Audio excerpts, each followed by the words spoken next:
দীর্ঘ 5 মাস পর ভারতে ফিরে এলো ভারত বাংলাদেশ আন্তর্জাতিক মিতালি এক্সপ্রেস।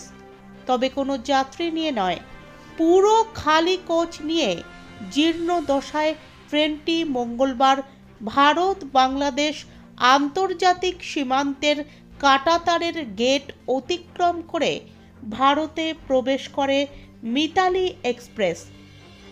বাংলাদেশের অস্থির পরিস্থিতির জন্য এতদিন ট্রেনটি ঢাকা ক্যান্টনমেন্ট স্টেশনে পড়েছিল।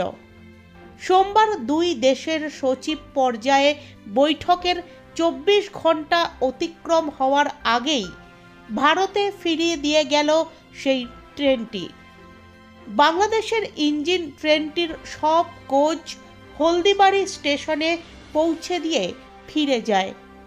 বর্তমানে হলদিবাড়ি স্টেশনে রাখা হয়েছে ওই ট্রেনটি। এদিন বাংলাদেশ রেলওয়ের তরফে ইঞ্জিন এসে মিতালি এক্সপ্রেসের খালি বগিগুলি হলদিবাড়ি পর্যন্ত পৌঁছে দিয়ে যায়।